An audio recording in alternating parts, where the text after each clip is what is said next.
Bienvenue à cette édition des Grandes Rencontres qui accueille aujourd'hui la star ivoirienne Alpha Blondy.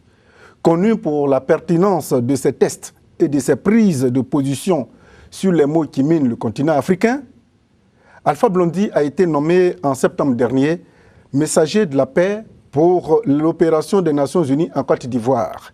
Alpha Blondy, bonjour. Bonjour Joël. Je vous vois? On se tutoie. On se tutoie, merci. Bon, voilà 3 ans que dure la guerre qui déchire ton pays. Les tentatives de médiation échouent. Et quelles sont les causes de ces échecs? Parce qu'il y a déjà ce que j'ai appelé la cirrhose de la mauvaise foi. Il y a une question de mauvaise foi. Les uns et les autres défendent leur position et les uns et les autres, dans ce poker menteur, se sont lancés dans un bras de fer dans lequel ils ne s'en sortent plus. Donc il faut qu'on fasse comprendre aux uns et aux autres qu'il s'agit de la vie de 15 millions à 16 millions de personnes et que leur entêtement à ne pas trouver une solution de sortie de crise honorable, ne leur fait pas honneur. Parce qu'ils humilient. Je parle de la famille politique ivoirienne dans son ensemble. Et je parle de tous ceux qui sont au chevet de la Côte d'Ivoire, la France, les Nations Unies. Mais je voudrais m'adresser plutôt à la famille politique ivoirienne. Composée de Ouattara, de M. Ouattara, de M. Bédié, de M. Babo. Parce que ce sont les 3 acteurs principaux. Pourquoi pas Soro Guillaume? Soro Guillaume n'est qu'un représentant de Ouattara, évidemment. Et Blé Goudé n'est qu'un représentant du parti au pouvoir. On ne va pas commencer à se mentir encore. Il faut appeler un chat un chat. Là, on va avancer. Moi, je pense qu'il faut que les ténors, M. Babo, M. Ouattara et M. Bédié comprennent que les Ivoiriens ont donné déjà. Ils ont donné dans le sens de, si vous vouliez savoir s'ils vous aimaient, ça, ils vous l'ont prouvé en donnant leur sang. Ils sont morts pour vous. Maintenant, à vous de prouver aux Ivoiriens que vous les aimez en mettant un peu d'eau dans votre vin, en sortant de cette crise. Quand quelqu'un te dit « je suis prêt à mourir pour toi », c'est par amour pour toi qu'il le dit. Est-ce qu'il est obligé d'aller au bout et de faire ce sacrifice suprême pour toi? Non. Moi, je pense que quand quelqu'un me dit « Alpha, je suis prêt à mourir pour toi », alors moi, Alpha, je suis obligé de tout mettre en œuvre pour qu'il n'ait pas à mourir pour moi. Je veux qu'il vive pour moi.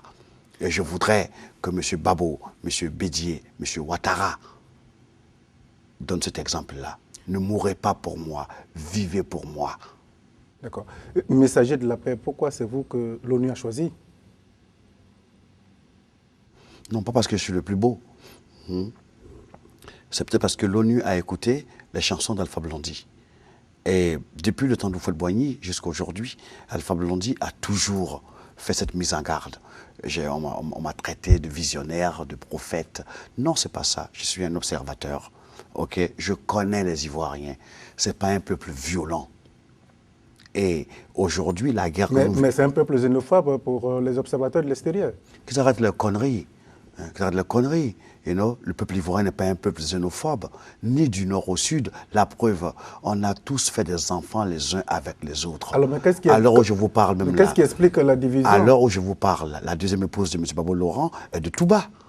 Et Touba, c'est dans la zone rebelle? C'est au nord. Et je n'ai même pas cette affaire de zone rebelle et de zone gouvernementale. Ça ne fait que conforter les uns et les autres dans la bêtise. Oui, mais Alpha, tu sais qu'aujourd'hui, ton pays est divisé en 2. C'est ce que je suis en train de te dire, que je ne fais pas la politique de l'autruche. Mais je n'aime pas, tu comprends, appeler une cour commune divisée en 2. C'est de la bêtise.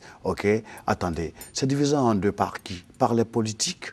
Mais est-ce que tu sais que les plantations de cacao et de café de Vavois, qui sont en territoire occupé, le cacao escorté par les rebelles jusqu'à la frontière de la rébellion. Et puis, les loyalistes, les militaires français, prennent la relève. Ils escortent le café jusqu'à Noé pour aller au Ghana. Donc, je tiens à vous dire que cette guerre n'est pas la guerre des Ivoiriens. C'est la guerre des politiciens ivoiriens. C'est des querelles d'individus. Donc, des querelles de personnes. Et je voudrais qu'on sorte, tu comprends, de cette mascarade-là, où on dit la Côte d'Ivoire est divisée en deux. Non. La politique, les politiciens ivoiriens sont divisés en deux, même en trois. OK? Et je tiens à dire, mon frère Joël, que la Côte d'Ivoire n'est pas leur propriété.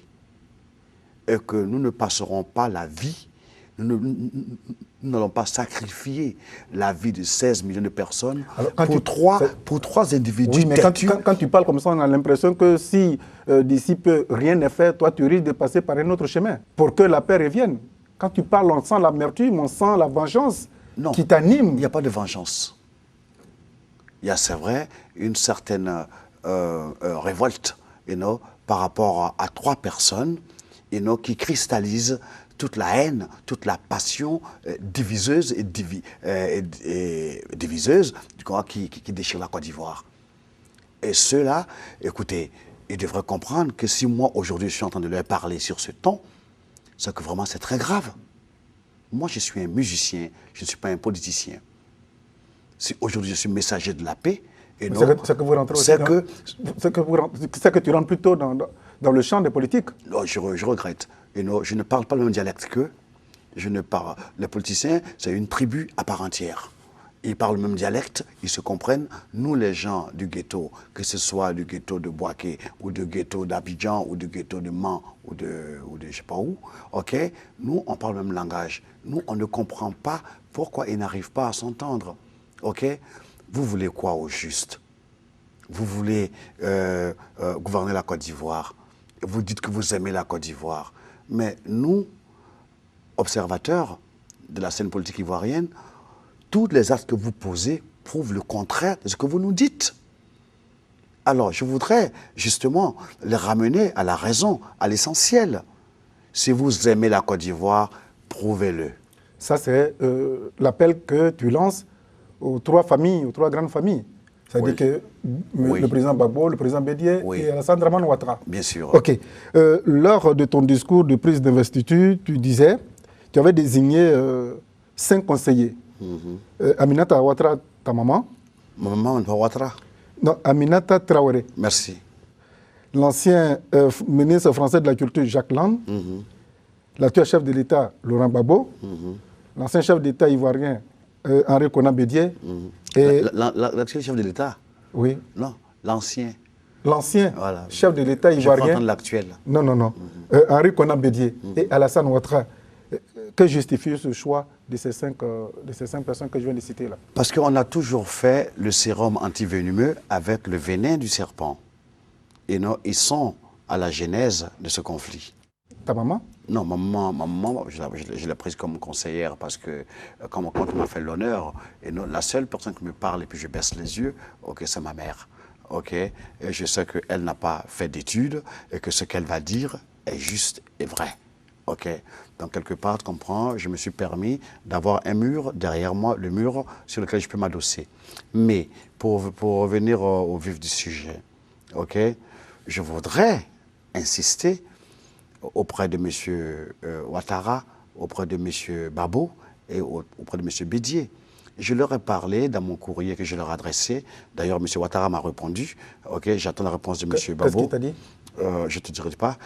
J'attends la réponse de M. Babo et de M. Mais si Bédié. Tu fais la langue de bois, c'est que tu deviens politique si Est-ce que ma langue est en bois? Ok. Non, je ne fais pas la langue de bois. Et non, mais je garde ça, tu comprends, non, selon, par respect, et non pour les uns et les autres. Mais ce que je voudrais dire, ok, c'est que déjà, M. Ouattara et M. Babo avaient déjà fait l'alliance des Républicains. Ok, le Front des Républicains, c'était une alliance. Ok, à l'époque où le torchon brûlait entre Ouattara et Bédié. Ok, et personne n'a pensé qu'un jour, il pouvait y avoir une entente entre Bédié et Ouattara. Quoi qu'ils viennent de signer une plateforme des oufettistes. Oui, mais écoutez, ils auraient dû la faire avant. Mais je ne suis pas entré dans ce détail-là. Parce que s'ils l'avaient fait avant, on ne serait pas dans cette guerre aujourd'hui. Parce que cette guerre... Tu ne crois pas, non? Non, je n'ai pas dit ça. Ne me fais pas dire ce que je n'ai pas dit. Je dis que si ils voulaient vraiment éviter à la Côte d'Ivoire cette guerre-là, ok, cette guerre est la guerre de l'ivoirité. Ok, ils auraient dû, tu comprends, avant que ça ne dégénère, ils auraient dû... Le président Bédié ne veut même pas reconnaître qu'on le taxe d'être le géniteur de l'ivoirité qui a semé tous ces troubles-là. Mais je le comprends. Bédié n'est qu'un homme qui veut avoir sur la conscience la division de la Côte d'Ivoire. Ok, et Bédié est dans cette posture-là. Mais nous, Ivoiriens, nous savons très bien que l'ivoirité, ok, a été le fruit de la politique de M. Bédié. Maintenant que Bédié dise qu'on l'a trahi, je suis d'accord. Mais qu'il ait quand même l'honnêteté de reconnaître que peut-être que ça lui a échappé, peut-être qu'il n'avait pas compris la gravité de cette politique ivoiritaire. Hein? D'ailleurs, je te répète, le prochain livre de M. Bédié va s'appeler Trahison. Parce que s'il y a un qui s'est fait niquer par l'ivoirité, c'est bien Bédié. La preuve, c'est 120 conseillers. Quand il a été renversé, qu'est-ce qu'ils ont fait? Ils sont tous partis chez le général Guéhi qui l'avait renversé. Mais bref, je vais continuer mon idée. Oui, c'est vrai. Boni Claverie, Alassane Ndiaye, et j'en passe, ils sont tous allés dans l'UDPCI, qui est le parti de... Bref, ce que je voudrais dire... on ne va pas entrer dans l'autopsie de la crise, mais il faut que les uns et les autres comprennent que cette alliance de Bédié et de Ouattara, et même si on dit que c'est une alliance contre nature, on peut en tirer profit en ajoutant la troisième partie de l'alliance, du triangle, c'est-à-dire M. Babo. Là, on n'ira pas dans une alliance agressive. On ira dans une alliance d'apaisement pour aller vers des élections apaisées. On ne va pas aux élections dans l'adversité. Diablandi, dis-moi, tu disais que tu souhaiterais que le Premier ministre actuel, qui crée problème, soit une femme. Pourquoi une femme? Mais pourquoi pas une femme? Parce que les hommes ont montré leurs limites. Ces phallocrates nous ont mis dans cette guerre. Ça veut dire quoi les phallocrates? C'est des gens qui ne raisonnent que en termes de phallus, en termes de muscles, en termes de montrer qui est garçon. C'est pas ça. C'est pas qui est garçon. C'est qui peut avoir l'intelligence, tu comprends, de sortir la Côte d'Ivoire de cette merde dans laquelle... Alors pourquoi cette nomination pose tant de problèmes? Pour un Premier ministre, ça devient encore un autre problème. On a même l'impression que c'est un coup d'État infligé encore au régime du président Gbagbo. Écoutez, la résolution 1633, est là pour rappeler aux uns et aux autres les accords d'Accra 3 qu'ils ont signés, les accords de Marcoussis qu'ils ont tous signés, les accords de Pretoria qu'ils ont signés. Voilà, c'est un ensemble d'accords signés qui a accouché de la résolution 1633. Et on ne va pas encourager la chienlit, on ne va pas encourager l'anarchie dans un pays qui se veut démocratique. Oui. Donc, oui. il faut... Rapidement, je vais te poser une question très très pertinente. Mais je viens. Ma réponse, je ne peux pas encore finir. Oui. Il y a bien. Il faut que les uns et les autres comprennent que l'article 1633, évidemment, ne plaît pas, la résolution 1633 ne plaît pas à tout le monde, soit. Mais c'est où ça ou le chaos. Le chaos. Le chaos parce que les uns et les autres disaient le 30 octobre à minuit. Ça va on a donné encore un sourcil au pouvoir. Non, ce n'est pas au pouvoir, c'est à la Côte d'Ivoire. Les 12 mois? Les 12 mois, c'est à la Côte d'Ivoire. Tu as vraiment un rôle déterminant à jouer, Alpha. Nous tous, même toi. Tous les Ivoiriens, qu'ils soient de Côte d'Ivoire ou d'ailleurs, ont un rôle déterminant à jouer pour ne plus que les armes parlent, pour que les armes se taisent et que le dialogue continue. Et moi c'est comme ça que je vois la chose. Voilà. Dans tes chansons, tu as prédit depuis longtemps le départ de l'armée française de l'Afrique. Alors, en quoi la présence de l'armée française en Afrique te dérange tant? Parce que c'est une atteinte à notre souveraineté. C'est une atteinte à notre intégrité. C'est une atteinte même à notre soi-disant indépendance. J'ai bien dit, nous ne voulons plus d'indépendance sous haute surveillance. OK? Et puis... Mais ton pays en a besoin aujourd'hui. Mais bien sûr, que l'armée française soit basée en Côte d'Ivoire ou basée en France, si les accords de défense sont appliqués comme cela se doit, si la Côte d'Ivoire a un problème militaire, l'armée française, le gouvernement français est tenu par ces accords-là d'intervenir. OK? D'ailleurs, ça n'a pas été respecté. Si. Quand la Côte d'Ivoire a été attaquée le 19 septembre 2002. La Côte d'Ivoire a été attaquée par qui? Par des Ivoiriens.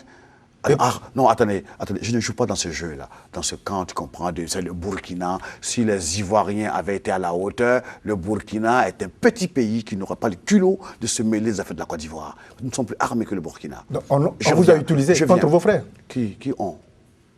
C'est le gros point d'interrogation. Mais qui ont? Qui nous a utilisé? Quand tu dis on là, c'est qui le on là? Ben, définis si tu connais le on. Non, mais tu m'as demandé, on vous a utilisé contre vos frères. Oui. Qui nous a utilisé contre nos frères?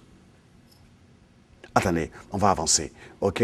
Si l'armée française ne s'était pas interposée, OK, la rébellion sera arrivée à Abidjan depuis.